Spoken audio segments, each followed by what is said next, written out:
Hello students, so you are most welcome in today's video. Students, आप सबका स्वागत है आज की साइकोलॉजी क्लास 12th की इस वीडियो में।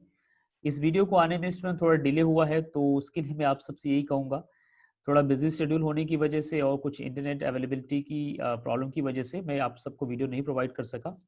लेकिन अब मैं आप सबसे यही कहूँगा कि वीडियो जितनी भी आपको मिलेगी सब कॉन्टिन्यूस मिलेगी, राइट। सो पर डे आपको एक वीडियो मैं डेफिनेटली प्रोवाइड करने की कोशिश करूँगा। होपफुली आप लोग जो प्रीवियस वीडियो आपने देखा है अभी तक, उन सभी का आपने रिवीजन किया होगा, या आप रिवीजन नहीं किए तो रिवीजन कर रहे होंगे। आज की वीडियो में हम लोग सबसे पहले देखते हैं स्टूडेंट, साइकोलॉजी की ये वीडियो है। साइकोलॉजी क्लास 12th की एनसीईआरटी बेस्ड पे ये मैंने वीडियो बनाई है, ठीक है।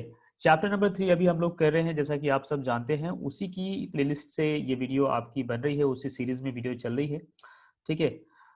आज की वीडियो का हम लोग सबसे पहले एजेंडा देख लेते हैं, दैट्स मीन कार्यसूची। तो इस वीडियो के अंदर हम लोग सीखने वाले हैं दबाव के प्रकार। तो बहुत ही इंपॉर्टेंटली आप समझेंगे दबाव के कितने प्रकार होते हैं, ठीक है स्टूडेंट्स। और उसके साथ साथ हम इसके अंदर में सीखेंगे, जानेंगे कुंठा के बारे में अच्छे से। कुंठा बेसिकली किस प्रकार का दबाव है, इससे हमें किस प्रकार की परेशानियों का सामना करना पड़ता है। द्वंद्व को जानेंगे, आंतरिक दबाव और सामाजिक दबाव को समझेंगे। दबाव के स्रोत क्या हैं, कहने का मतलब दबाव बेसिकली आते कहाँ से हैं, दबाव उत्पन्न कहाँ से होते हैं, उसको हम जानेंगे समझेंगे। और इसके बाद एक बहुत ही इंपॉर्टेंट आपका पॉइंट होगा, बहुत ही इंपॉर्टेंट आपका टॉपिक होगा, दबाव का स्वास्थ्य पर प्रभाव क्या होगा, ठीक है। हमारे जीवन में जब दबाव आता है स्टूडेंट, तो उसका हमारे स्वास्थ्य पे किस प्रकार का प्रभाव होता है, आप इसको समझ पाएंगे। साथ ही साथ हम इस चीज को समझने का प्रयास करेंगे, दबाव तथा स्वास्थ्य किस प्रकार आपस में साथ साथ ये एक रिलेशन में, एक मतलब सीरीज में दोनों साथ साथ पैरेलल में चलते हैं, एक समांतर क्या कहते हैं क्रम में चलते हैं ये, ठीक है। और इस वीडियो के अंदर में आप लोग को एक बहुत ही इंपॉर्टेंट आपका एक टॉपिक मिलेगा, जिसको मैंने बिग क्वेश्चन के अंदर में रखा है। हर एक वीडियो में मैंने टारगेट किया है अब कि आप सबको मैं बिग क्वेश्चन, हर एक वीडियो में एक बिग क्वेश्चन लेके आऊं, या तो पूरा टॉपिक बिग क्वेश्चन पे होगा, दैट्स मीन टू से रैंडम टॉपिक तो होंगे होंगे, उसके अलावा एक बिग क्वेश्चन होगा जो कि सबसे इंपॉर्टेंट होगा इस वीडियो का। तो इस वीडियो में देखो ये सारी चीजें इंपॉर्टेंट है। और रही बात, मैं आपको बताऊं कि अगर आप क्लास 12th के साइकोलॉजी के स्टूडेंट्स हैं, या जो है बीएड के लिए आप प्रिपेयर कर रहे हैं, बाल विकास जैसे विषयों का अध्ययन कर रहे हैं, उसके लिए अगर आप साइकोलॉजी पढ़ रहे हैं, या किसी गवर्नमेंट एग्जाम, किसी कॉम्पिटिटिव एग्जाम की प्रिपरेशन कर रहे हैं, उसके लिए आप साइकोलॉजी पढ़ रहे हैं, मनोविज्ञान आप पढ़ रहे हैं, या मनोविज्ञान का नोट्स आप सर्च कर रहे हैं, ठीक है। तो यह वीडियो तो आपको बहुत ज़्यादा हेल्पफुल है। साथ ही साथ मैं आपको बताऊं, परीक्षा परीक्षा की दृष्टि से यह वीडियो तो इंपॉर्टेंट है, लेकिन साथ ही साथ स्टूडेंट्स, अगर आप अपने जीवन को समझे, अपने व्यक्तित्व को निखारना चाहे, अपने आप के अंदर समझ अगर हासिल करना चाहे, अपने आप को लेकर के अगर आप समझ लाना चाहते हैं, तो ये वीडियो तब भी बहुत इंपॉर्टेंट है, बिकॉज इस वीडियो के माध्यम से आप सबको निश्चित रूप से ज्ञान मिलेगा, समझ मिलेगी कि दबाव, अपने जीवन में जो स्ट्रेस आते हैं, उसको किस तरह से हम लोग हैंडल करें, ठीक है। आज का जो बिग क्वेश्चन होगा इस वीडियो के अंदर में, क्लास 12th की साइकोलॉजी, जो कि हम लोग चैप्टर नंबर 3 कर रहे हैं यहाँ पर, सामान्य अनुकूलन संलक्षण, ठीक है। तो ये सामान्य अनुकूलन संलक्षण एक बहुत ही इंपॉर्टेंट टॉपिक है, जिसको बेसिकली हम लोग जनरली गैस के मॉडल के नाम से जानते हैं। गैस मॉडल कहने का मतलब है जनरल अडाप्टेशन सिंड्रोम, जिसको हैंस सेले ने दिया था। तो हैंस सेले के द्वारा दिया हुआ गैस मॉडल, जो कि एक बहुत ही इंपॉर्टेंट मॉडल रहा है, बहुत ज़्यादा एक फेमस रहा है, और साथ ही साथ इससे बहुत बार एग्जाम में क्वेश्चन पूछे गए हैं, ठीक है। तो चलते हम लोग आगे चलते हैं स्टूडेंट्स, नेक्स्ट देखते हैं दबाव के प्रकार। तो सबसे पहले हम लोग जानने का प्रयास करेंगे दबाव बेसिकली कितने प्रकार के होते हैं, राइट। तो सबसे पहला आप देखेंगे, पहला जो फर्स्ट आपका आता है भौतिक एवं पर्यावरणीय दबाव, ठीक है। भौतिक एवं पर्यावरणीय दबाव से क्या मतलब होगा, हम इसको समझेंगे जानेंगे। जैसा कि आपको यहाँ पर एक पिक्चर मिल रही है, दो पिक्चर मिल रही है बेसिकली। इस पिक्चर में आप क्या देख पा रहे हैं कि एक पर्सन है, उसको कुछ स्ट्रेस है, कुछ परेशानी है, जिसकी वजह से वो सिर पे हाथ रख के पूरी तरह से अच्छा नहीं फील कर रहा है, घुटने के बल पे बल वो बैठ चुका है, ठीक है।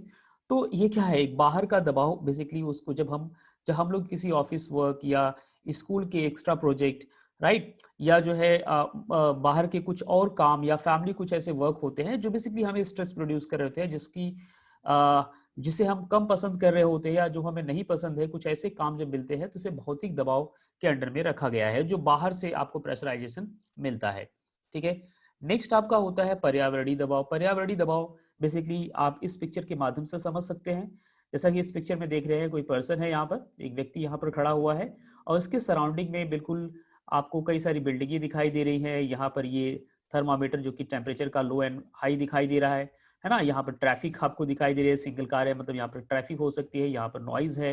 तो ये बाहर के दबाव है। अगर मैं यहाँ पर आपको कहना चाहूँ कि इस सराउंडिंग में जब टेम्परेचर, हमारे पर्यावरण में जब टेम्परेचर बहुत ज़्यादा हाई हो जाता है, राइट, जब ऊष्मा का संचलन बहुत तीव्र होता है और टेम्परेचर बहुत हाई होता है, तो उस अवस्था में भी बेसिकली हम लोग क्या करते हैं, दबाव महसूस करते हैं ज़्यादा गर्मी की वजह से, या गर्मी बहुत कम हो जाती है, सर्दी बहुत ज़्यादा हो जाती है, तो उस अवस्था में भी हम लोग दबाव महसूस करते हैं। तो ये पर्यावरणीय दबाव होते हैं, जहाँ जहाँ पर हमें थोड़ा सा दिक्कत होती है, या हम लोग ज़्यादा अगर ट्रैफिक में जब चल रहे होते हैं तो वहाँ भी हमें दबाव का एक्चुअली थोड़ा सा लगता है, समझ में आता है, राइट, जिसको हम थोड़ा सा और डिटेल में समझने का प्रयास करेंगे।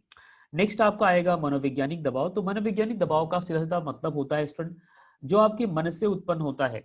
ऐसे दबाव जो आपके मन से उत्पन्न होते हैं उसको आप मनोवैज्ञानिक दबाव के अंडर में देखते हैं।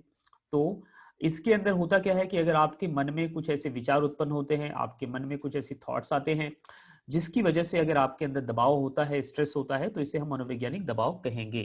ठीक है, नेक्स्ट आपका होता है स्टूडेंट सामाजिक दबाव। सामाजिक दबाव आपके बेसिकली वो होते हैं जैसे जो हमें समाज से मिलते हैं।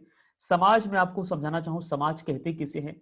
समाज जैसे आप एक इंडिविजुअल पर्सन है, आप एक इंडिविजुअल पर्सन है, ठीक है, आपके अलावा जो बाकी दुनिया के लोग हैं उसमें आपकी फैमिली भी आ जाएंगी, आपके खुद की फैमिली आ जाएंगी, ठीक है, आपके पेरेंट्स आ जाएंगे, ठीक है, वो सब लोग क्या होंगे आपके लिए समाज है। समाज का मतलब सिर्फ ये नहीं कि जो है बाहर के लोग ही समाज के लोग होते हैं, नहीं, आपके अलावा जो कोई भी होता है आपके जीवन में वो समाज होता है आपका। ठीक है, तो कई बार ऐसा होता है हमारी पर्सनल लाइफ के अलावा हम लोग को बाहर का प्रेशराइजेशन करना होता है। जैसे मान लेते हैं इस पिक्चर में मैंने आपको दिखाया हुआ है कि अभी बाहर देखो, यहाँ पर पेंडेमिक है, कोरोना वायरस की वजह से इसने मास्क यूज किया है, जैसा कि आप जानते हैं। कोरोना के इस जो है पेंडेमिक में, कोरोना महामारी में कितनी समस्या हुई है। तो ये कैसा दबाव है, पेंडेमिक वाला जो दबाव है, पेंडेमिक का मतलब महामारी होता है। तो ये जो कोरोना वाला जो आपका आप यहाँ मास्क देख रहे हैं, बेसिकली ये कैसा दबाव होगा, ये आपका पर्यावरणीय दबाव है जो बाहर से बेसिकली क्रिएट हुआ है, राइट। तो इसे आप ऐसा कह सकते हैं, और इसके अंडर में इनको फैमिली रिस्पॉन्सिबिलिटी हैंडल करनी है, ठीक है, फैमिली की जिम्मेदारी इनके ऊपर है, राइट, इनके ऑफिस की जिम्मेदारी इनके ऊपर है। तो ये कैसा दबाव हुआ, ये बेसिकली सामाजिक दबाव के अंडर में आएगा। तो यहाँ पर बेसिकली आपने कितने प्रकार के दबाव देखे स्टूडेंट्स, भौतिक एवं पर्यावरणीय दबाव, ये आपका फर्स्ट हो गया। सेकंड आपका हो गया मनोवैज्ञानिक दबाव, दूसरा हो गया, तीसरा आपका हो गया स्टूडेंट सामाजिक दबाव। ठीक है, अब हम इसको थोड़ा सा आगे डिटेल में और समझने का प्रयास करेंगे, राइट।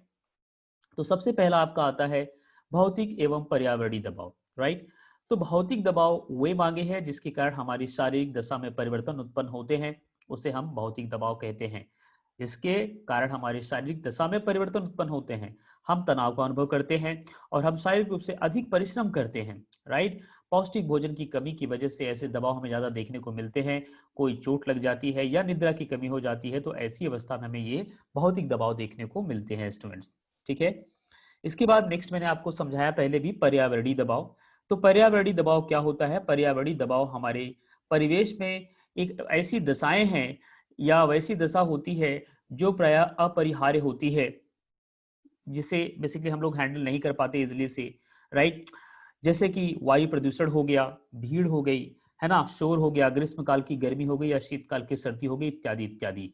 ये सभी क्या होते हैं, ये सभी आपके पर्यावरण में उत्पन्न होने वाले बेसिकली कारक हैं, और इनकी वजह से भी हमें क्या होता है, एक दबाव महसूस होता है। हम दबाव महसूस करते हैं क्योंकि हमें ऐसा होता है कि कई बार कुछ मौसम हमें पसंद नहीं होते हैं, जैसे अत्यधिक गर्मी, हमें नहीं सभी को, हमें दिस इज मतलब हम सभी को निश्चित रूप से बहुत अत्यधिक अत्यधिक अगर गर्मी होगी तो हमें बिल्कुल पसंद नहीं होगी, अत्यधिक सर्दी होगी तो बिल्कुल पसंद नहीं होगी, हमें शारीरिक शारीरिक पीड़ा देगी, परेशानी देगी, तो वो दबाव क्रिएट करेगी। ठीक है, इसके अलावा कुछ और भी दबाव जैसे प्राकृतिक विपदाएं, है ना, जो होती हैं वो भी इसी दबाव के अंडर में आती है।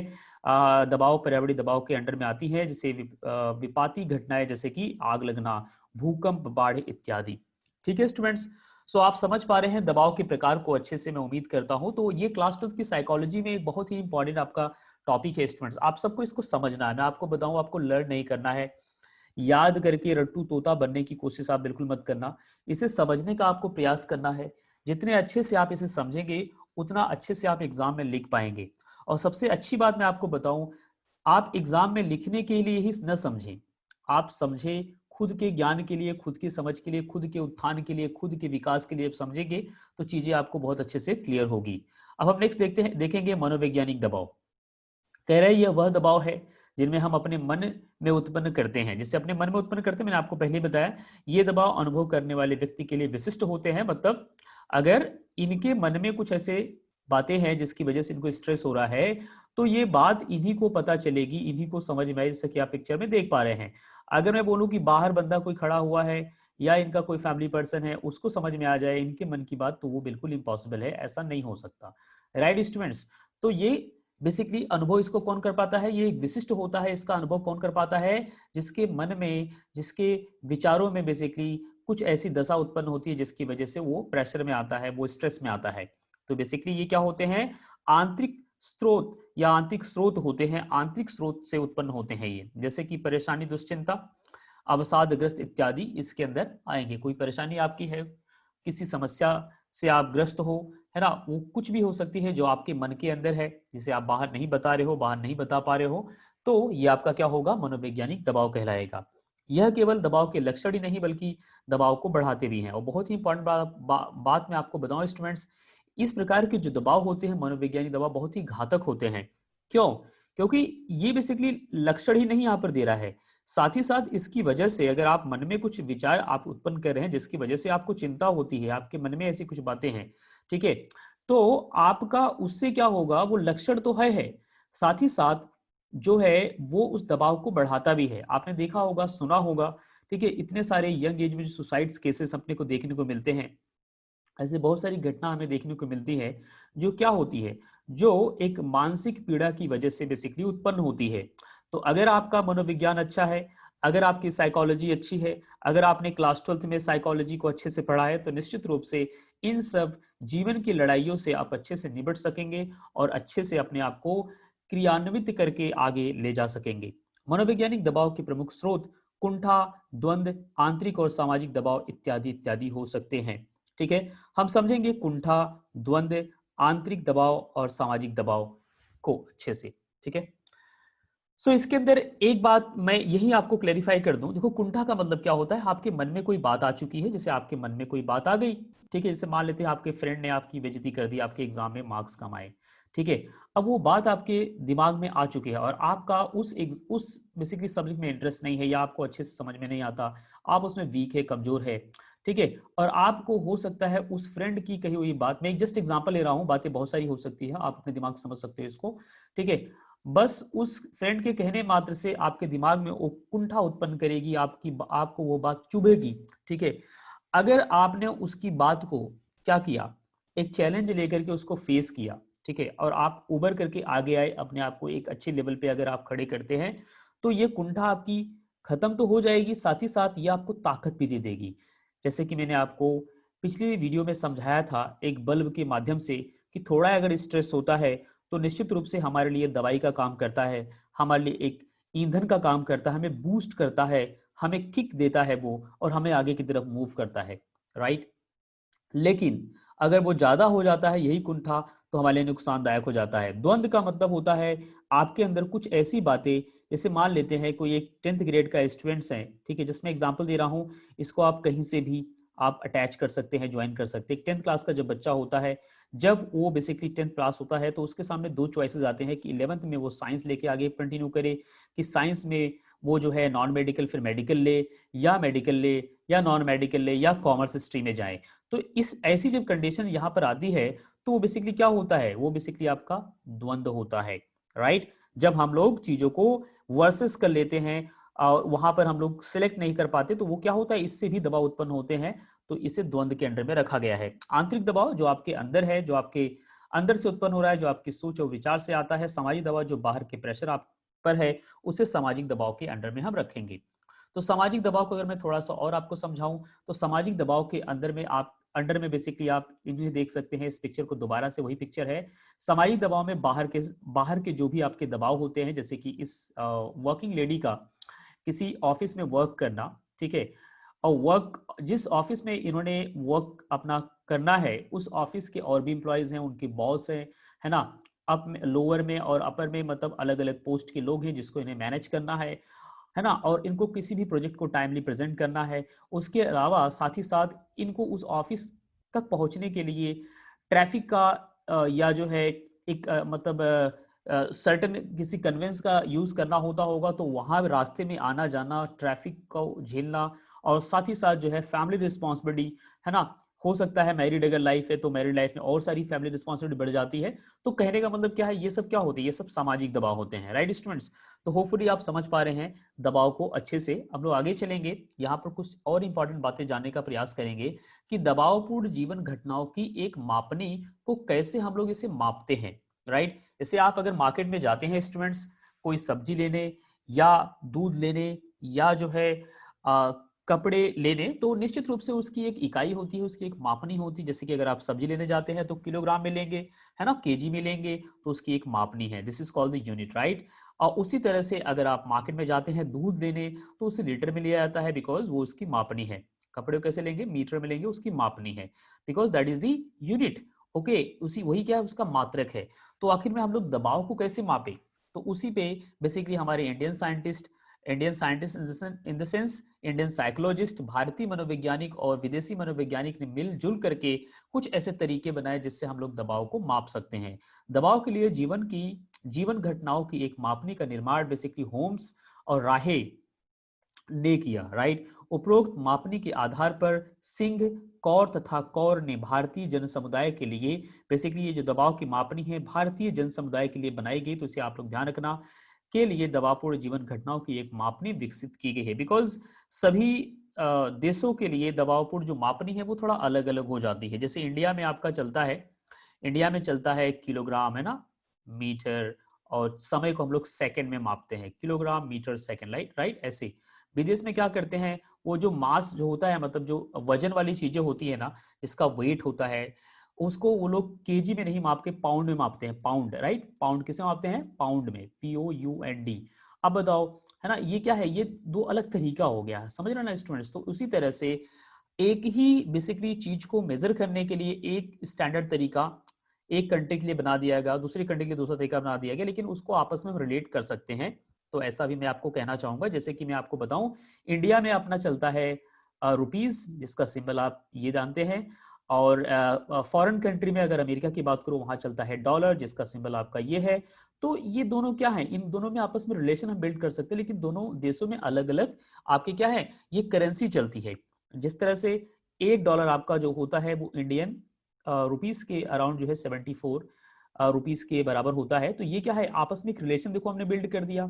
और यहाँ पर ये मैंने क्या बताया, दो अलग अलग चीजें, ठीक है, दो अलग अलग करेंसी दो अलग अलग देशों में चलाई जाती हैं। उसी प्रकार से दबाव को मापने के लिए जो इसकी इकाई है, जो इसका मात्रक है, जो इसकी मापनी है, अलग अलग देशों का अलग अलग स्टैंडर्ड तरीका बनाया गया। तो ये भारत के जन समुदाय के लिए, जिसे आप यहाँ पर देख पा रहे हैं, और ये आपके साइकोलॉजी के क्लास 12th की बुक मैंने एनसीईआरटी से ही लिया है। मैं कोई भी कंटेंट बाहर से नहीं ले रहा हूँ स्टूडेंट्स, बस पिक्चर से बाहर से लेता हूँ, ताकि आप लोग को मैं अच्छा सा एक विजुअल दे सकूँ, अच्छे से आपको क्लैरिफाई कर सकूँ।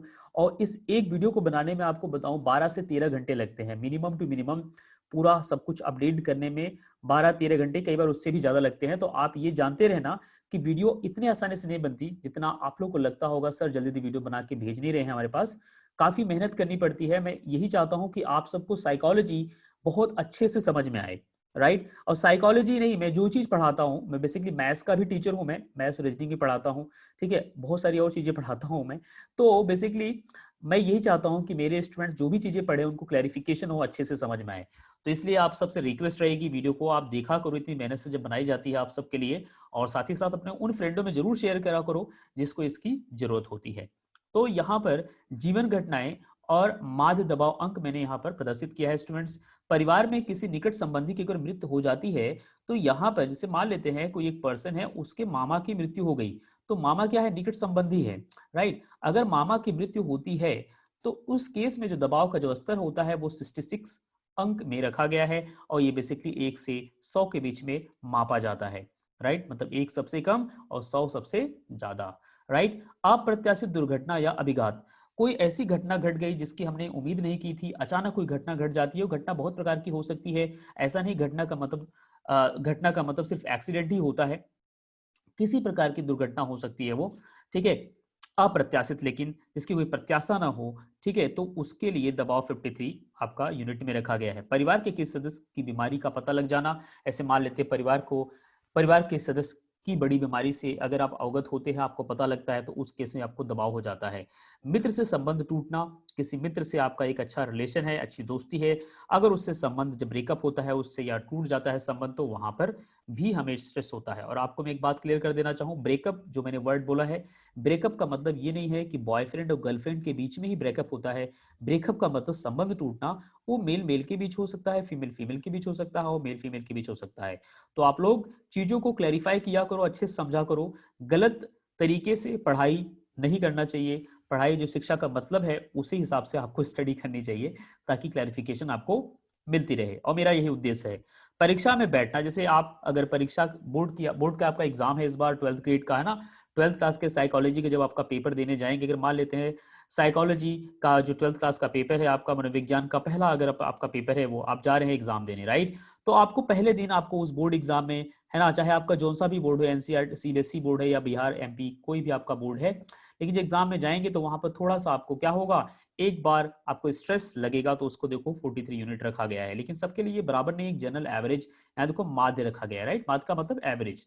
भोजन की आदतों में परिवर्तन, जैसे मान लेते हैं आपकी भोजन की आदत में कुछ परिवर्तन करना है। जैसे मान लेते हैं कि आपको मीठा ज्यादा पसंद है, तो ऑब्वियस सी बात है, क्लियर है बिल्कुल, अगर आपको मीठा ज्यादा पसंद है तो आपको कड़वा नहीं पसंद होगा। अगर आपके पेरेंट्स ने आपको जोर दिया, आपको फोर्स किया कि मीठा खाने के साथ साथ आप जो है सब्जी ज्यादा खाओ, या और करेले, और सब्जी में करेले की सब्जी उन्होंने ज्यादा अगर उसको प्रेफरेंस दी, उसको ज्यादा मतलब रिकमेंड किया कि करेला ज्यादा खाओ, तो आपको एक बार प्रेशर आएगा आपके माइंड में, एक बार आपको स्ट्रेस होगा, बिकॉज आपने अपनी भोजन की आदतों में परिवर्तन जब किया है, तो निश्चित रूप से एक अपने को चेंज मिलेगा। उसी तरह से सबसे ज्यादा यहाँ पर मैंने हाई पे रखा है, हाई पे बेसिकली आपको दिखाया है, जीवन साथी की मृत्यु जब हो जाती है तो उस अवस्था में बेसिकली 95 95 बेसिकली यूनिट दिया गया है। दबाव स्ट्रेस सबसे ज्यादा हाई होता है, और ये सच्चाई है स्टूडेंट्स। अगर किसी एक फीमेल या मेल पार्टनर की जब लाइफ में उससे जब बेसिकली क्या कहते हैं, ब्रेकअप उससे होता है, ब्रेकअप इन द सेंस मतलब जब वो अपने जीवन से एक्चुअली हट जाता है, तो उस केस में बेसिकली हमें ज्यादा दबाव देखने को मिलता है। और इस चीज को वही अच्छे से भली बात समझा सकता है जो इससे गुजरा हो, है ना। अभी तो ना हम गुजरे हैं ना आप गुजरे हैं, लेकिन ये निश्चित रूप से आप इस चीज को महसूस कर सकते हो, है ना, कि बेसिकली ये ज्यादा स्ट्रेस देने वाली घटना है। ओके, नेक्स्ट हम आते हैं स्टूडेंट, समझते हैं दबाव के स्रोत। आखिर में दबाव बेसिकली आते कहाँ कहाँ से है, ये दबाव के स्रोत भी तो होने चाहिए। कोई भी चीज हमें देखने को मिलती है अगर है, राइट, तो उसका एक स्रोत होता है ना, उसका एक उद्गम स्थान होता है। हमें जो बाहर चीज इतनी भी दिखाई देती है उसका एक निश्चित से उद्गम स्थान होता है। तो हम ये समझने का प्रयास करेंगे आखिर में जो दबाव है ये आते कहाँ से है, राइट। तो दबाव के आने के जो स्रोत है स्टूडेंट्स, आपको मैंने यहाँ 3 समझाया है, 3 बताया है। पहला है जीवन की घटनाएं, जो आपके जीवन की दिन प्रतिदिन की जो घटनाएं होती हैं, जो आपके जीवन की दिन प्रतिदिन की घटनाएं हो रही हैं, जैसे आप स्कूल सुबह उठ के जाते हैं, फिर स्कूल से आते हैं, उसके बाद ट्यूशन जाते हैं, ट्यूशन से घर आते हैं, या आपके पास पड़ोस में, या सुबह से लेकर शाम तक जो भी आपने क्रियाविधि की, उस पूरे जीवन घटना में आपको कई प्रकार के लोग मिलेंगे, और कई प्रकार के लोगों से आपकी जब बातचीत होगी तो उसमें कुछ घटनाएं, कुछ ऐसी बातचीत होगी जहां से आपको दबाव उत्पन्न हो सकता है। तो ये आपकी बेसिक जीवन की घटनाएं हैं। अच्छा, दूसरा क्या है, तो ये पहला स्रोत रहा जहां से दबाव हमें आ जाते हैं, जहां से दबाव बेसिकली दबाव का रास्ता है, जहां से दबाव उत्पन्न होते हैं।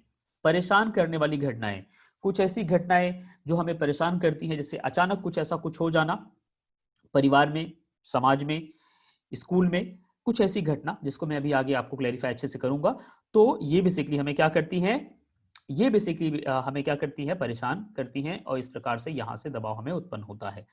तीसरा आपका आता है स्टूडेंट्स अभिघातज घटनाएं। अभिघातज कहने का मतलब, इसे हम ट्रॉमा कहें ज्यादा अच्छा रहेगा।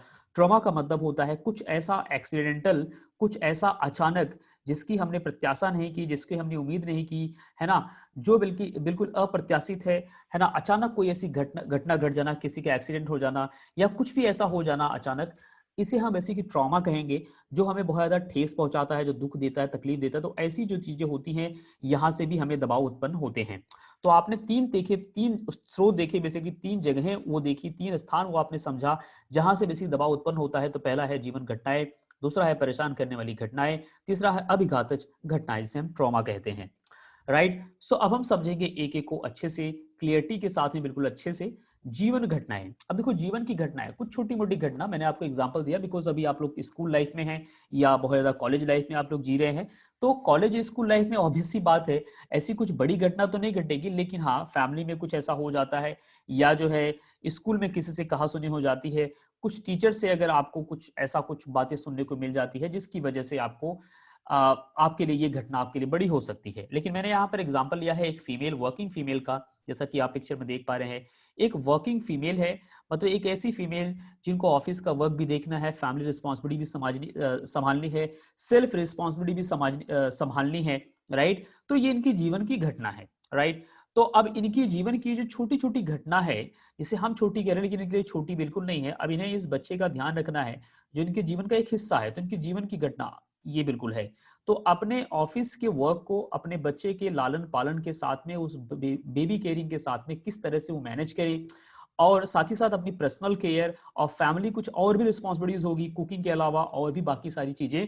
तो उस चीज को मैनेज करना क्या है, एक स्ट्रेस क्रिएट करता है, एक दबाव क्रिएट करता है। कह रहे हैं हमारे जीवन में कुछ घटनाएं योजनाबद्ध, जैसे घर बदल कर नए घर में जाना। एक छोटा सा एग्जांपल मैं ले लेता हूं कि अगर आप घर बदल करके अपना घर अगर चेंज करते, जैसे रेंट पे रह रहे होते हैं, तो आप कहीं जाते हैं रूम को चेंज करने, तो वहां भी एक बार स्ट्रेस होता है, लेकिन उसका जो पॉइंट होगा इतना ज्यादा नहीं होगा, लेकिन स्ट्रेस तो क्रिएट होगा। ऑब्वियस सी बात है, बिल्कुल क्लियर है स्टूडेंट्स। तथा साथ ही साथ पूर्वानुमान इतना हो, किसी दीर्घकालिक संबंध का टूट जाना, राइट? कहने का मतलब यहाँ पर, जैसे मैंने आपको बताया, घर बदल करके एक घर को शिफ्ट करके दूसरे घर में जाना, बेसिकली वहां पर भी आपका दबाव है, जिसका आपने अनुमान कोई नहीं लगाया था पहले। और यहाँ पर ये कह रहे हैं किसी दीर्घकालिक संबंध का टूट जाना। इसे मान लेते हैं दो फ्रेंड है, इनकी दोस्ती एक लंबे समय से चल रही है, राइट? दो फ्रेंड है और इनकी दोस्ती काफी पुरानी से। मैं आपका ही एग्जाम्पल ले लेता हूँ, ठीक है? आपका मान लेते हैं कोई फ्रेंड है, और आप दोनों की फ्रेंडशिप जो है बेसिकली चल रही है 3 to 4 years, मतलब 3 to 4 years काफी एक लंबा समय होता है। अब इतने साल से अगर आपकी दोस्ती है अचानक टूट जाए, तो आपको क्या करेगी ये? निश्चित रूप से आप दोनों को ही ये क्या करेगी, स्ट्रेस में लेके जाएगी, दबाव उत्पन्न करेगी स्टूडेंट्स, ठीक है? लेकिन इसका भी दो तरीका है। अगर ये संबंध बहुत जल्दी से ब्रेक होता है, मतलब विद इन ए वीक, अगर एक हफ्ते में ही टूट जाता है, तो इस केस में एक हफ्ते में कोई जो ब्रेकअप होता है ना, तो वहां दबाव ज्यादा होता है। लेकिन अगर संबंध टूटने में अगर मान लेते हैं 6 मंथ लग जाते हैं, 6 महीने लग जाते हैं, वो धीरे धीरे करके टूट रहा है, दैट्स मीन टू से कि धीरे धीरे कुछ बातें बिगड़ती चली जा रही हैं, और धीरे धीरे छोटी छोटी लड़ाइयां हो रही हैं, उसके बाद संबंध टूटता है, तो उतना ज्यादा पेन नहीं होता।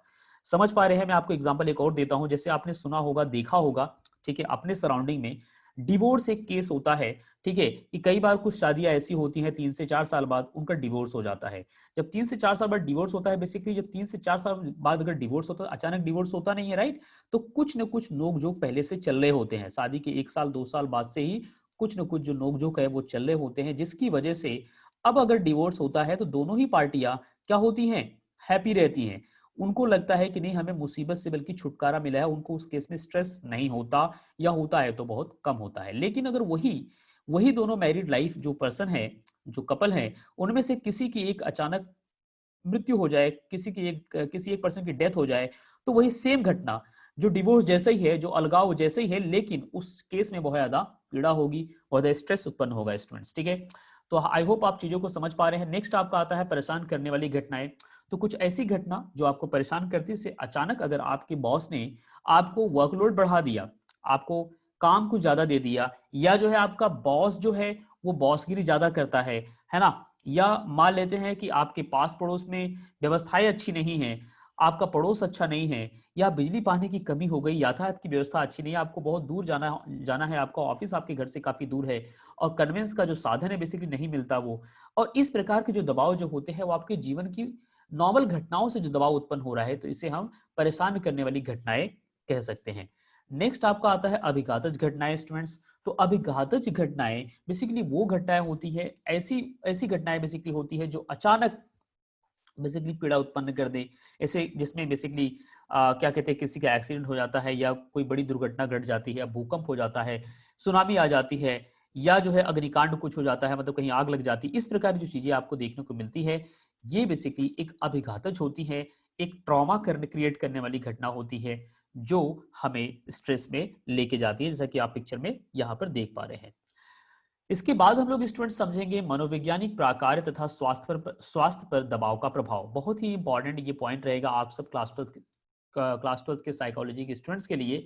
और मैं आप सब से हर एक वीडियो में कहता हूँ स्टूडेंट, मनोविज्ञान एक ऐसा सब्जेक्ट नहीं है जिसे सिर्फ और सिर्फ एग्जाम में स्कोर करने के लिए, नंबर लाने के लिए आप पढ़े। मेरा मानना यह है, मेरा पर्सनल मानना यह है, मनोविज्ञान आपके जीवन स्तर को बदलता है, आपके जीवन में सुधार ले आता है। और आपके अगर जीवन में सुधार आएगा तो निश्चित रूप से आप अपने पड़ोस में, अपने सराउंडिंग में, जिस फैमिली में रह रहे होंगे, है ना, जो आपकी पर्सनल फैमिली होगी, उसके अलावा जो आपका सोशल लाइफ होगा, वहां भी बदलाव करेंगे। मतलब ओवरऑल आपके सराउंडिंग में आपको चेंजेस देखने को मिलेंगे। तो मनोविज्ञान को सिर्फ और सिर्फ आपको एग्जाम के लिए नहीं पढ़ना है, साथ ही साथ आप जो है अपने डेवलपमेंट के लिए पढ़िए। और यही मेरा उद्देश्य है आप सबको इतनी मेहनत से वीडियो बना के देने का। आप समझ सकते हैं कि मनोविज्ञान कितना इंपॉर्टेंट सब्जेक्ट है आप सबके लिए। तो यहाँ पर बेसिकली कुछ आपको ये पॉइंट्स में हमें एक्सप्लेनेशन मिलेगा कि हमारा जो स्वास्थ्य है बेसिकली दबाव से किस प्रकार प्रभावित होता है, दबाव का प्रभाव क्या है, हम इस चीज को जानेंगे। अनेक प्रभावों की प्रकृति शरीर क्रियात्मक होती है, मतलब जो फिजिकल होती है कहने का मतलब, किंतु व्यक्तियों के भीतर अन्य परिवर्तन भी होते हैं। दबावपूर्ण स्थिति के साथ 4 प्रमुख दबाव के प्रभाव संबंध है, जैसे कि आपको मैंने यहाँ मेंशन किया है। पहला है संवेगात्मक, इमोशनल, ठीक है। तो क्या होता है, एक इमोशनल, जिसे मैं आगे आपको एक्सप्लेन करूंगा। दूसरा है शरीर क्रियात्मक, जिसे हम कहेंगे फिजियोलॉजिकल। तीसरा है आपका संज्ञानात्मक, कॉग्निटिव इसे कहेंगे, जो आपके संज्ञान से है, जो आपके ज्ञान से रिलेट करता है। चौथा है आपका बिहेवियरल, जिसे हम कहेंगे व्यवहारात्मक। तो यहां पर आपका स्वास्थ्य और दबाव दोनों किस तरह से अफेक्टेड होते हैं, किस तरह से प्रभावित होते हैं, उसको हम समझेंगे। तो सबसे पहला आपका आता है संवेगात्मक, राइट, इसे इमोशनल कहेंगे, ठीक है। इमोशन स्टूडेंट्स बहुत ही इंपॉर्टेंट होता है। और हम लोग अगर पॉजिटिव इमोशन में रहते हैं तो निश्चित रूप से हम बहुत तेजी से आगे की तरफ बढ़ रहे होते हैं। अगर हम लोग नेगेटिव इमोशन में जाते हैं तो हमारा पूरी तरह से नुकसान होना शुरू हो जाता है। क्योंकि इमोशन क्या होता है ना, इमोशन जिसे हम लोग भावना कहते हैं, वो बेसिकली हमारे सराउंडिंग में एनर्जी को क्रिएट करता है ना। हमारे सराउंडिंग जो हमको विजिबल नहीं होता, जो दिखाई नहीं देता, यहाँ पर हमारे सराउंडिंग में एक एनर्जी आ जाती है। हमारे चारों तरफ एक एनर्जी होती है। अगर हम लोग पॉजिटिव रहेंगे तो पॉजिटिव एनर्जी रहेगी, नेगेटिव रहेंगे तो नेगेटिव एनर्जी होती है। और जितना ज्यादा हम लोग इमोशनली स्ट्रांग होते हैं ना, उतना ज्यादा हम लोग पावरफुल होते हैं। जो आपने बड़े बड़े लीडर्स को देखा है, या बड़े बड़े सक्सेसफुल लोगों को देखा है, बड़े बड़े साइंटिस्टों को आपने देखा है, या साइकोलॉजिस्ट को देखा है आपने, अपने अच्छे टीचर्स को, किसी अच्छे टीचर्स को अगर आपने देखा है, जो बहुत ही पॉजिटिव हैं, जो बहुत ही इमोशनली बहुत ही बैलेंस्ड है या बहुत ही पॉजिटिव है, तो उनके सराउंडिंग में एनर्जी आपको फील होगी, एक महसूस होगी, एक एनर्जी जो आपको समझ में आएगी। तो पहला यह समझा रहे हैं संवेगात्मक प्रभाव। वे व्यक्ति जो दबावग्रस्त होते हैं प्रायः आकस्मिक मनस्थिति परिवर्तन का अनुभव करते हैं। लेकिन अब अगर कोई व्यक्ति दबावग्रस्त है, कोई व्यक्ति स्ट्रेस में है, तो उसके मन में क्या होगा, उसके मन में नकारात्मक भावनाएं आना शुरू हो जाएगी। उसका इमोशनल जो है वो पूरी तरह से नैरो हो जाएगा, नैरो मतलब सकरा हो जाएगा। और जो है वो पूरी तरह से क्या होगा, गलत गलत भावनाओं से वो ग्रसित हो जाएगा, जिसकी वजह से उसके शरीर पर उसका गहरा प्रभाव देखने को मिलेगा। तथा सनकी की तरह व्यवहार करता है। ऐसे जो लोग होते हैं उनके अंदर कुछ चीज की सनक होती है ना। और वो सनक मतलब सनक पॉजिटिवली नहीं, सनक नेगेटिवली आप कह सकते हैं।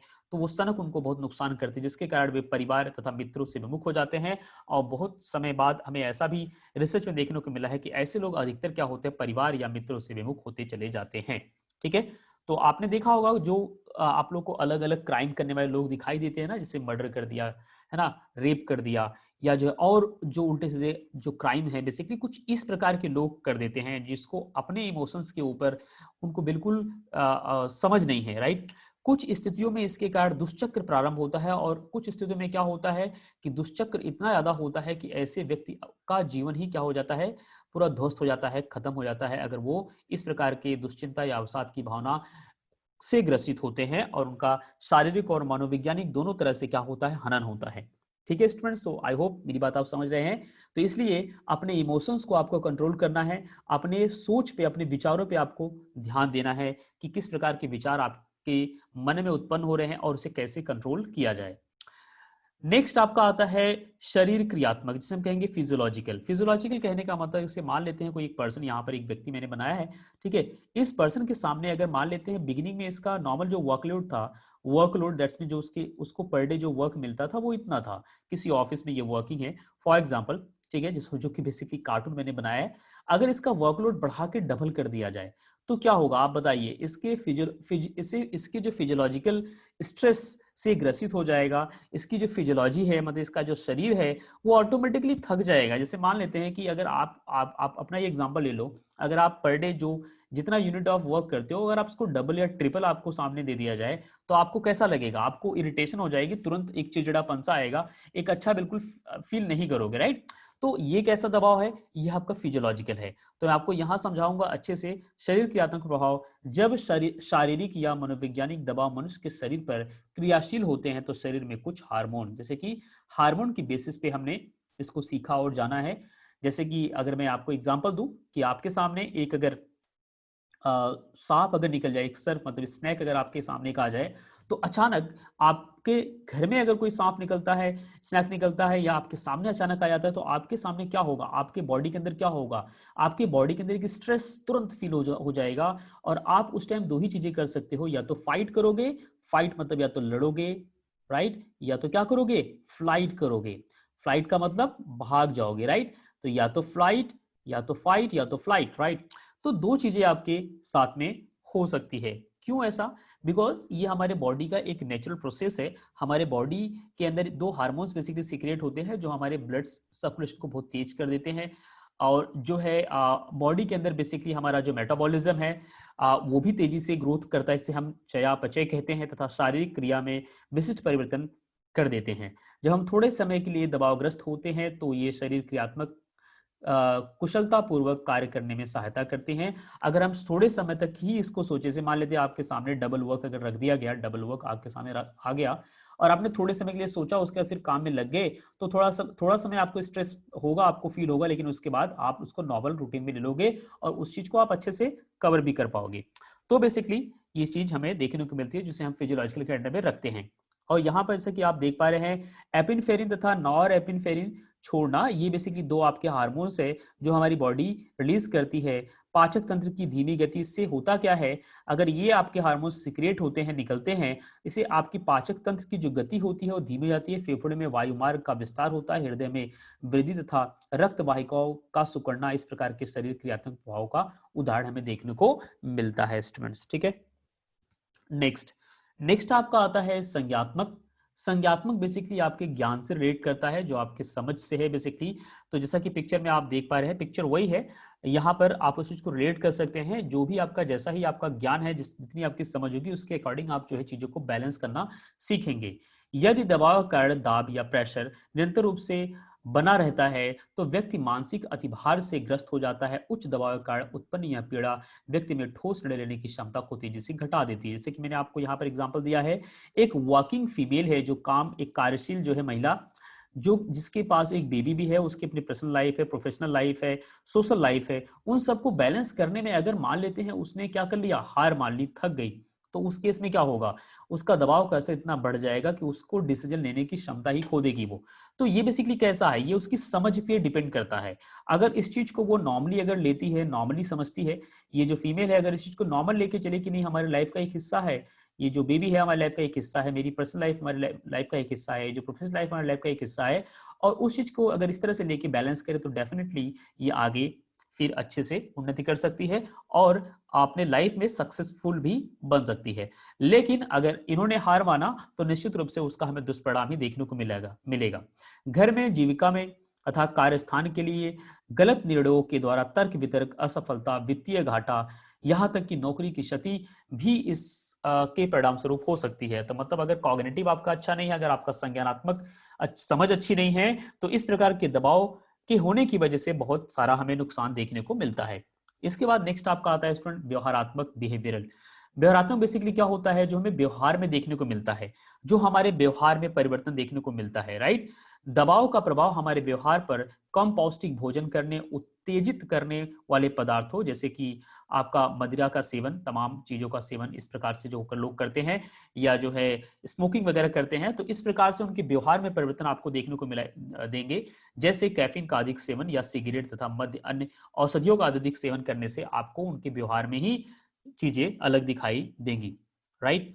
तो यहाँ पर बेसिकली आपने देखा, यहाँ पर देखो जैसे और आपको समझा रहे हैं, जैसे उपशामकों इत्यादि के अत्यधिक सेवन करने में परिलक्षित होता है, राइट। उपशामक औषधियां व्यसन बन सकती है, मतलब ऐसी जो औषधियां, जैसे मान लेते हैं यहाँ पर दारू, सिगरेट या इस प्रकार से जो आपको थोड़ा सा एक्टिव मोड में ले आती है एक शॉर्ट पीरियड ऑफ टाइम के लिए, तो निश्चित रूप से आपके लिए क्या हो जाती है, नुकसानदेह बन जाती है, और उनके अन्य प्रभाव भी हो सकते हैं, जैसे एकाग्रता में कठिनाई, समन्वय की कमी, मतलब इनके अंदर कोऑर्डिनेशन नहीं होता, इनके अंदर मेलजोल करने की समझ नहीं होती, या चक्कर आ जाना, इनके अंदर कुछ ऐसी भी बीमारी हमें देखने को मिलती है। ओके स्टूडेंट्स, सो नेक्स्ट आपका आता है दबाव तथा स्वास्थ्य। अब दबाव और स्वास्थ्य को हम अच्छे से समझने का प्रयास करेंगे। ज्यादा बड़ी वीडियो आपकी बन रही है मुझे ऐसा लग रहा है, लेकिन आपके 2-3 स्लाइड और है जिसको हम कवर कर लेंगे जल्दी से जल्दी। सो आपका नेक्स्ट आता है दबाव तथा स्वास्थ्य। इसको मैं एक ग्राफ के माध्यम से यहाँ समझाना चाहूंगा। एक साइड में आपको एक फीमेल की पिक्चर आपको दिखाई दे रही है, जो कि पूरी तरह से आपको काम और थोड़ा स्ट्रेसफुल मूड आपको लग रहा है। यहाँ पर कामनेस भी है, बिल्कुल शांत भी लग रही है, और स्ट्रेस भी दिखाई दे रहा है, तो दो चीजें दिखाई दे रही है। तो मतलब यहाँ पर स्ट्रेस और हेल्थ को हम लोग, स्वास्थ्य और दबाव को कैसे मैनेज करें, उसका ग्राफ मैंने यहाँ समझा रखा है। इस ग्राफ के माध्यम से आप क्या सीख रहे हैं, क्या समझ रहे हैं, आप इसको मुझे कमेंट बॉक्स में आप समझा सकते हैं कि सर मुझे ये ग्राफ कितना ज्यादा हेल्पफुल रहा है समझने में, या पूरी वीडियो कितनी हेल्पफुल रही है। आप उसको यूट्यूब में के कमेंट बॉक्स में लिख सकते हैं, मुझे बता सकते हैं, उससे मुझे निश्चित रूप से बहुत खुशी मिलती है, और उसी के आधार पर मैं वीडियो आगे फिर बनाता हूँ, ठीक है। तो इस ग्राफ में मैंने यहाँ पर देखो, आपको नीचे जो हॉरिजॉन्टल लाइन है, जिसे अगर आपने मैथ्स पढ़ा होगा तो इसे हम एक्स एक्सिस बोलते हैं, एक्स एक्सिस, और ये आपका वाई एक्सिस हो गया। तो मैंने एक्स पे बेसिकली दबाव बनाया है, और वाई पे मैंने स्वास्थ्य बनाया है, राइट। तो यहाँ पर देखेंगे स्टूडेंट की सब, यहाँ शुरू शुरू में दबाव अगर बढ़ रहा है थोड़ा, राइट, दबाव थोड़ा बढ़ रहा है तो स्वास्थ्य भी बढ़ रहा है। कहने का मतलब क्या, इसका मतलब क्या, इसका मतलब ये हुआ, स्वास्थ्य देखो ये दोनों साथ साथ चले, थोड़ा सा दबाव है तो स्वास्थ्य आपका ऊपरी तरफ जा रहा है, मतलब बढ़ रहा है, ठीक है। और यहां तक ये बढ़ रहा है, मतलब थोड़ा दबाव आपके लिए, जहां तक बल्ब ग्लो कर रही है वहां तक का दबाव आपके लिए सुखद है, आपके लाभप्रद है। जैसे कि अगर मैं आपको कहूं कि आपको मॉर्निंग में उठ के एक्सरसाइज करनी चाहिए, सुबह 4 बजे उठना चाहिए और एक्सरसाइज करना चाहिए, और जो है अच्छे से पढ़ाई करनी चाहिए, ये सब क्या करेंगे, ये सब निश्चित रूप से आपको दबाव की तरफ लेके जाएंगे। सुबह 4 बजे उठना कितना डिफिकल्ट हो जाता है, कई बार सर्दी का टाइम है, सुबह 4 बजे उठने को बोला अगर आपको जाए, तो आप निश्चित रूप से आपको एक दबाव क्रिएट होगा वहां पर, लेकिन वो जो दबाव है आपके स्वास्थ्य पे एक पॉजिटिव इंपैक्ट लेके आएंगे। तो इसी वजह से यहां तक आप देख रहे हैं दोनों साथ साथ बढ़ रहे हैं। इस पॉइंट पे देख रहे हैं, जब दबाव आपका इतना है तो स्वास्थ्य आपका इतना है, मतलब थोड़ा सा आपने दबाव रखा तो स्वास्थ्य में उन्नति हुई, मतलब आपने एक्सरसाइज वगैरह किया, सुबह उठ करके अपने रूटीन आपने सही किया, तो आपके स्वास्थ्य में क्या, स्वास्थ्य में आपको परिवर्तन दिखाई देता है। लेकिन एक पॉइंट के बाद अगर आपका दबाव बढ़ता रहा तो उससे क्या होगा, स्वास्थ्य में गिरावट होगी, और बहुत तेजी से गिरावट होगी। और आपका दबाव अगर बढ़ते ही रहा, बढ़ता रहा, तो इतना तेजी से स्वास्थ्य गिरेगा, बिल्कुल यहाँ पर इंसान पूरी तरह से हॉस्पिटलाइज की नौबत हो जाएगी, मतलब उसको हॉस्पिटल में एडमिट करने की नौबत आ सकती है, किसी बड़ी बीमारी से ग्रसित हो सकता है, ऐसा भी हमें देखने को मिलता है। तो उम्मीद करता हूं स्टूडेंट ये ग्राफ आप लोग के लिए बहुत हेल्पफुल रहेगा। अगर किसी को इस ग्राफ को लेकर कोई क्वेश्चन बनता है तो मुझसे पूछे, और मैं तो आपसे यही कहूंगा कि ग्राफ का ये जो तरीका है आपको कैसा लगा मुझे बताना, बिकॉज ये मैंने नया तरीका अप्लाई किया है आपको समझाने का, एक्सप्लेन करने का। मेरा पूरा एफर्ट जो है ना स्टूडेंट्स, आपको अच्छे से समझाने का है। नेक्स्ट आपका आता है गैस का मॉडल, जिसे हम कहेंगे जनरल अडाप्टेशन सिंड्रोम, सामान्य अनुकूलन संलक्षण। तो इसको मैं अभी इसी इतने ही हिस्से में समझाने का प्रयास करूंगा। इसके बाद एक अगली वीडियो जो आएगी वो कंप्लीटली पूरी की पूरी आपकी गैस मॉडल पे होगी। तो मैं आपको कहूंगा कि उस वीडियो को आप यहाँ ऊपर के बटन में देख सकते हैं, या जो है आप उस वीडियो को प्लेलिस्ट में देखेंगे तो आपको डेफिनेटली मिलेगी, तो आप उसको सेपरेटली देखेंगे। और यहाँ तो आपको एक अंडरस्टैंडिंग आपको मैं यहाँ से दे रहा हूँ। बहुत ही इंपॉर्टेंट आपका है, मैंने इसको बिग क्वेश्चन में रखा था, सामान्य अनुकूलन संलक्षण जनरल अडाप्टेशन सिंड्रोम गैस, ठीक है।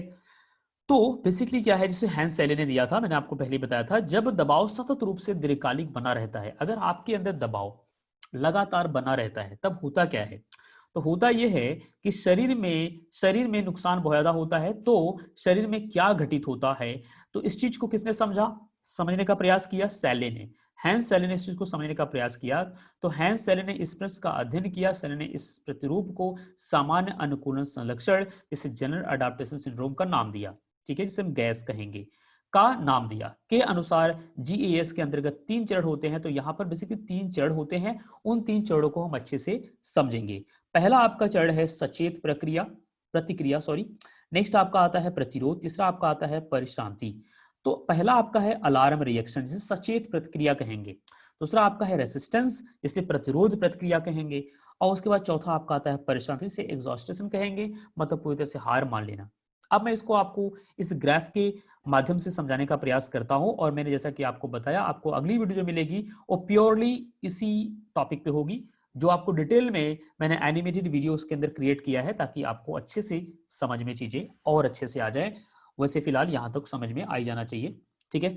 तो इस ग्राफ के माध्यम से देखो आपको क्या मिल रहा है। ग्राफ के माध्यम से बेसिकली आपको यहाँ पर जो रेड लाइन है, देखो ये हॉरिजॉन्टल लाइन है, ये वाली, इसे आप एक्स बोल सकते हैं, x x x x dash ऐसे बोल सकते हैं। और दो वर्टिकल लाइन मैंने ऐसे ले रखी है, जिसे आप वाई वाई डैश या फिर यहाँ पर y1 y2 इस तरह से आप मेंशन कर सकते हैं। मान लेते हैं इसे लाइन L1 बोल दूं, इसे लाइन मैंने L2 बोल दूं, डॉटेड लाइन। तो बेसिकली यहाँ पर आप देख पा रहे, मान लेते हैं कि आपके सामने सचेत जो प्रतिक्रिया है वो कब उत्पन्न होती है। इसे मान लेते हैं, फॉर एग्जांपल मैंने आपको एग्जांपल दिया था कि अगर आपके सामने एक स्नैक आ जाए, एक सांप अगर आपके सामने आ जाए, आपके मान लेते हैं घर के अंदर आ गया, ठीक है, तो आपके अंदर क्या होगा, उस टाइम सचेत प्रतिक्रिया आपके अंदर आएगी, तुरंत आप एक्टिव हो जाएंगे। और आपको जो स्ट्रेस, देखो ये जो स्तर है, जो आपको ये लाइन दिख रही है पर्पल कलर की, ये जो है सामान्य प्रतिरोध चरण, मतलब जो नॉर्मली इंसान जो टेंशन में आता है या जो दबाव लेता है, वो ये है, उसका लेवल क्या है, ये वाला लेवल है यहाँ पर। लेकिन अब होता क्या है कि आपके घर में अगर स्नैक निकलता है या आपको रास्ते में मिल जाता है, आपके अचानक सामने आ जाता है, तो आपके अंदर अचानक जो सचेत प्रक्रिया होगी, तुरंत आपके बॉडी के रोमाटे खड़े हो जाएंगे, ठीक है। उसके बाद जो है बेसिकली गूज़बम्प जिसे कहते हैं, वो आपके वैसा महसूस करेंगे। और साथ ही साथ आपके बॉडी का जो फिजियोलॉजी है वो तुरंत बदल जाएगा, मतलब आपके शरीर क्रियात्मक जो अलर्टनेस है वो चेंज हो जाएगी। आप दो चीजें वहां दिमाग में आपका आएगा, या तो मैं इस स्नैक से लड़ूं, ठीक है, या तो मैं इसे लड़ाई करना शुरू कर दूं, मैं इंतजाम करूं किसी लाठी किसी डंडे का, और इसको इस रास्ते से हटाऊं, इसको भगाऊं, या दूसरा क्या होगा कि वहां से सीधा मैं खुद भाग जाऊं, खुद क्या करूं, खुद मैं भाग जाऊं वहां से। तो दो चीजें आएगी। तो इस केस में जो स्ट्रेस का जो लेवल होता है ना हमारे बॉडी का, तुरंत हार्मोन्स का सिक्रेशन होता है और बहुत तेजी से स्ट्रेस बढ़ता है। और स्ट्रेस बढ़ने की वजह से देखो ना आप, ये नॉर्मल लेवल है स्ट्रेस का, देखो यहाँ स्ट्रेस बिल्कुल बहुत ज्यादा हो गया, और नॉर्मल लेवल से ये नीचे की तरफ बढ़ गया, ठीक है। ओके, अब क्या होगा, सामान्य प्रतिरोध का स्तर, जैसे मैंने आपको बताया यहाँ पर, ये वाला सॉरी, सामान्य प्रतिरोध का स्तर बेसिकली ये है स्टूडेंट्स, मैं आपको गलत समझा दिया, ये बेसिकली प्रतिरोध चरण है जो कि यहां से यहां तक का है, ठीक है। तो सामान्य प्रतिरोध का स्तर मतलब लाइन आपकी यही है, ये लाइन तो मैंने सही आपको समझाया, बस ये थोड़ा सा ये बीच वाली जो है ना, ये मैंने आपको बताना था कि प्रतिरोध चरण, यहाँ पर प्रतिरोध जहां पर आप बेसिकली उसको अपोज कर रहे हो, ठीक है। तो यहां पर आप देख रहे हो तुरंत आपका क्या होगा, सचेत प्रतिक्रिया होगी, इस इतने देर में सचेत होंगे, आपके बॉडी के अंदर कुछ हार्मोन्स का सिक्रेशन होगा। और उसके बाद जो आपका क्या कहते हैं सामान्य प्रतिरोध का जो स्तर है वो थोड़ा थोड़ा क्या होगा, अब ऊपर होगा। उसके बाद उसको कुछ देर तक आप उसे रोकने का प्रयास करेंगे। मतलब देखो, आपके मन में अगर मान लेते हैं उससे लड़ने का अगर आप इंतजाम किए हो कि उससे लड़ूं मैं, तो आप क्या करेंगे, आप ऑब्वियस सी बात है कि किसी भी एक ऐसे अस्त्र शस्त्र का इकट्ठा करेंगे कि उसको मैं उससे मार सकूं, उसको भगा सकूं। ऐसा करेंगे तो वहां पर प्रतिरोध बेसिकली आप कर रहे हैं, राइट, उससे टकराने की आप हिम्मत कर रहे हैं। तो इतना जो ये आपको दिखाई दे रहा है, अगर आप भाग भी रहे हैं तो वो भी एक प्रकार का प्रतिरोध है, बेसिकली भाग जाना, वहां से हट जाना, अपने आप को बचा लेना, तो वो ये स्तर है। अब मान लेते हैं कि सांप ने आपका पीछा कर लिया, ठीक है, तो आपने कुछ देर तक बचाया, और आपने बचाने में अगर सफल हो गए तो इस चीज को आगे ले जाने की जरूरत नहीं है, तो यही खत्म हो जाएगा। लेकिन मान लेते हैं उस सांप ने आपका पीछा किया और आप पूरी तरह से डर चुके हो, और आपके सामने आपके पास कोई ऐसे हथियार या कोई ऐसे लाठी डंडे नहीं है जिसके सहारे आप उसे निपट सको, उससे मार के भगा सको। तब क्या होगा, उस अवस्था में बिल्कुल एक ऐसा पॉइंट आएगा जहां पर आप हार मान लोगे, जिसे हम कहेंगे एग्जॉस्टेशन, इसे एग्जॉस्ट कहेंगे बेसिकली। जो एग्जॉस्टेशन बेसिकली होता है, इसे हम हिंदी में परिश्रांति चरण कहते हैं। और उस अवस्था में बेसिकली आप क्या करोगे, या कोई पर्सन क्या करेगा, वो हार मान जाएगा। अब तो बोलेगा यार अब सांप को काटने हैं तो भाई काट ले, अब तो मुझे काटने के बाद उसका इंतजाम करना ही पड़ेगा, डॉक्टर के पास जाए या किसी हम जड़ी पिलाने वाले के पास जाए, उसका इंतजाम तो हमें देखना पड़ेगा। अब तो हमारे पास कोई ताकत नहीं है, अब तुझे जो करना है कर ले, ठीक है। अब ये जो अवस्था होती है ना, इसे हम कहेंगे परश्रांति का चरण, ठीक है। अब इस चीज को आप किसी भी उससे ले सकते हो, ऐसा नहीं कि यहाँ सांप काटने एग्जाम्पल ले सकते हो, सिर्फ वही एग्जाम्पल है। आप इसे कैसे भी ले सकते हो, जैसे कि मान लेते हैं आपका एग्जाम का अगर अनाउंसमेंट हो गया, अगर आपका एग्जाम का अनाउंसमेंट हो गया तो आपके लिए क्या है, सचेत प्रतिक्रिया है, तुरंत आप सचेत हो गए, उस टाइम थोड़ा सा आपका जो अलर्टनेस है वो होगा, बढ़ेगा।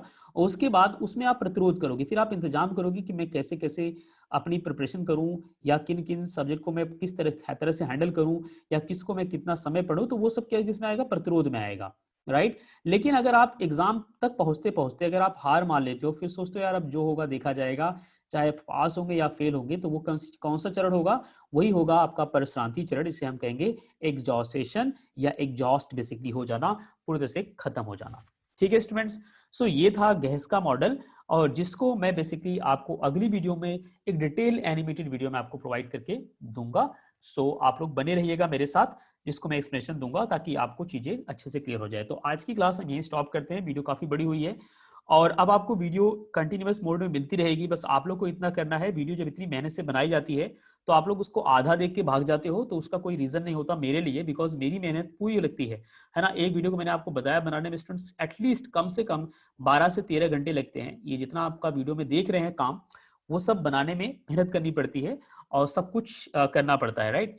तो इतना जब अगर मैं टाइम लगा के वीडियो बनाता हूं, तो आप लोग उस वीडियो को पूरा देखते हैं, उसका कोई लॉजिक कोई सेंस नहीं होता मेरे लिए, ठीक है। तो आप सबसे मेरी रिक्वेस्ट रहेगी आखिरी में कि मैं आप सबके लिए जो मेहनत ये कर रहा हूं वो सिर्फ और सिर्फ आप सबके लिए है, और मेरा ये उद्देश्य है कि मैं क्वालिटी एजुकेशन बच्चे बच्चे तक पहुंचा सकूं अपने माध्यम से। जो भी मेरा ज्ञान स्तर है उसको बढ़ा के जितना ज़्यादा हो सके उसे बेटर टू बेटर करके मैं अधिकतम लोगों तक पहुंच सकूं और अधिकतम लोग इसका लाभ उठा सकें। मेरा जो उद्देश्य है यही है। तो इसलिए वीडियो को उन लोगों के बीच में जरूर शेयर करना जिसको इसकी आवश्यकता है, जो साइकोलॉजी का इंस्ट्रूमेंट्स है, जो बेसिकली मतलब क्या कहते हैं, पढ़ाई को सीरियसली लेता है या जिसका पढ़ने में रुचि है। अन्यथा आप मत शेयर कीजिए, मुझे उससे कोई दिक्कत नहीं है, लेकिन आप अधिकतम लोगों तक शेयर करेंगे तो फायदा क्या होगा, अधिकतम लोगों तक पहुंचेगी तो अधिक से अधिक लोगों का इसका फायदा उठा पाएंगे। सो आज की क्लास में स्टूडेंट्स हम लोग यही खत्म करेंगे। सो आज आपने पढ़ा है क्लास 12 की साइकोलॉजी में चैप्टर नंबर 3 बेसिकली। सो अब मिलते हैं अगली वीडियो में। टिल देन आप सबको अपना ध्यान रखना है। Thank you so much and have a great day.